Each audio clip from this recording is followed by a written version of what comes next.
안녕하세요, 와포에치입니다.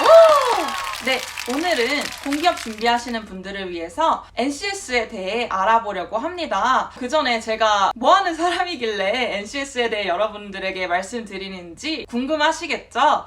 저는 작년 3월부터 약 1년째 공기업을 준비하고 있고요. 조금 오래 준비한 것 같다고 생각하실 수 있는데 3개월만 공부하시고도 가시는 분들이 있고 길게는 한 3년까지 하시는 분들도 많이 보았습니다. 그만큼 개인의 지금까지 살아온 환경에 따라서 그리고 뭐 시험 운이라든지 어떻게 준비하느냐에 따라서 다양한 변수에 의해서 준비 기간은 달라질 수 있고 저는 그중 1년 차에 지금 있습니다. 제가 공기업 준비를 하면서 스터디도 많이 해보고 인턴을 하면서 사람들과 이야기도 많이 나눠본 것을 토대로 여러분들에게 공기업 준비에 관련한 이야기를 조금 들려드리려고 합니다. 그 중에서 오늘은 NCS가 무엇인지 그리고 어떻게 준비를 하면 되는지에 대해서 이야기를 해볼까 해요.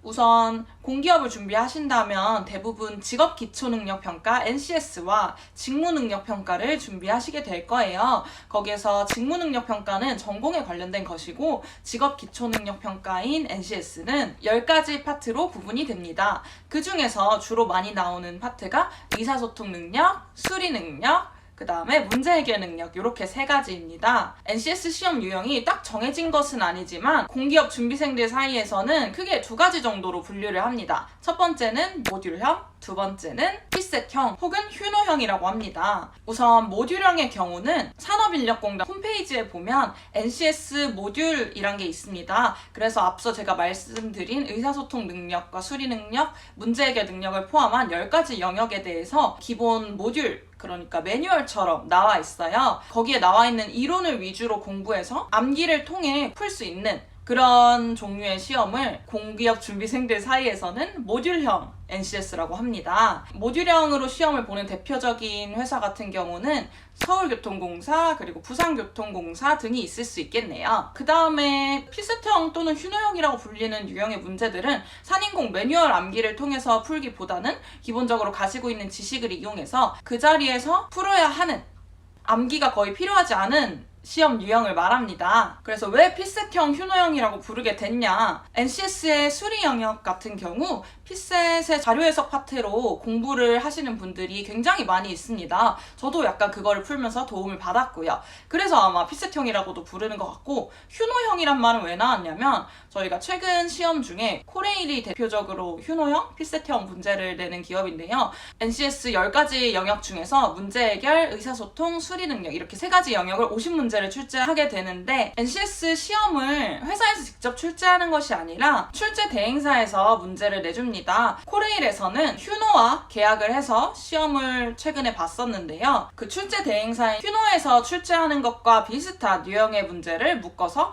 피셋형 혹은 휴노형 이런 식으로 부르게 됐습니다. 대표적인 곳으로는 한국전력공사 그리고 코레일 등이 있겠네요. 원래 작년의 경우에는 휴노형, 피셋형으로 출제하는 기관이 굉장히 많았습니다. 모듈형 같은 경우에는 암기를 통해서 공부를 많이 한다고 했잖아요. 작년의 경우에는 피셋형 즉 휴노형으로 출제하는 기간이 굉장히 많았습니다. 지금 약간 추세가 변하고 있어요. 피셋형, 휴노형이 훨씬 많았지만 점점 모듈형으로 바뀌어 간다는 기사가 많이 떴었거든요. 그래서 사람들이 살짝 헷갈리고 있는 상태예요. 휴노형을 공부해야 하는지 아니면 모듈형을 공부해야 하는지 헷갈려하고 있는 상태입니다. 물론 자신이 가고 싶은 기업을 정확히 설정하고 그 회사에 맞춰서 주로 공부를 하게 되겠지만 아직까지도 휴노형이 조금 더 많은 추세이긴 합니다. 하지만 예전부터도 그랬고요. 대규모 채용을 하지 않고 작은 공기업 같은 경우에도 시험을 보러 가보면 모듈형으로 출제하는 기관이 꽤 있었습니다.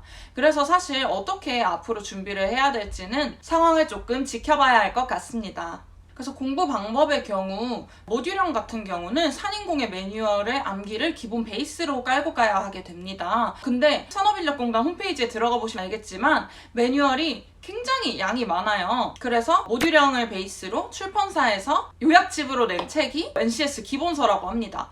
뭐 다양한 출판사가 있겠죠. 그래서 그 업체들에서 필요한 부분만 요약을 해서 기본서를 낸 거죠. 산인공 산인공 매뉴얼이 양이 너무 많다 해서 기본서를 보셔도 대부분의 내용은 다 들어가 있습니다. 하지만 산인공 매뉴얼에 있는 예시를 직접적으로 활용하는 문제가 나온다든지 약간 단어 몇 개만 바꿔서 내는 경우도 있거든요. 그래서 내가 가고 싶은 회사가 혹시 모듈형이고 그렇게 구석구석에서 내는 회사다. 그렇다면 산인공 매뉴얼을 위주로 공부를 해야겠죠. 저는 그래서 사실 매뉴얼을 요약해서 공부한 케이스입니다. 그래서 예시 하나하나 같은 것도 놓치지 않고 공부하려고 노력을 많이 했고요. 근데 아까도 말씀드렸다시피 아직은 모듈형보다는 필셋형으로 문제를 출제하는 곳이 많은 추세입니다.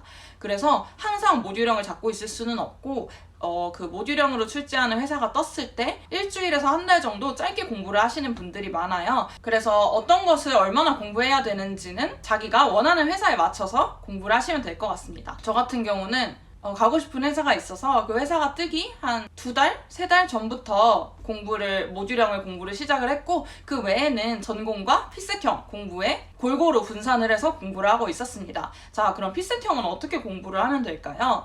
우선 의사소통 능력 같은 경우는 매산비나 아니면 봉투 모의고사, 복모라고 부르죠. 복모 등을 이용해서 자주자주 풀어보고 글을 많이 읽으면 도움이 되는 것 같아요. 특히 의사소통 능력의 경우 글을 읽고 중심 내용을 빠르게 파악하는 능력과 원하는 정보를 글에서 바로 찾아올 수 있는 능력, 그런 것이 많이 필요한 것 같습니다. 그래서 글을 많이 읽고 그런 것을 찾아내는 능력을 함양하면 될 것 같습니다.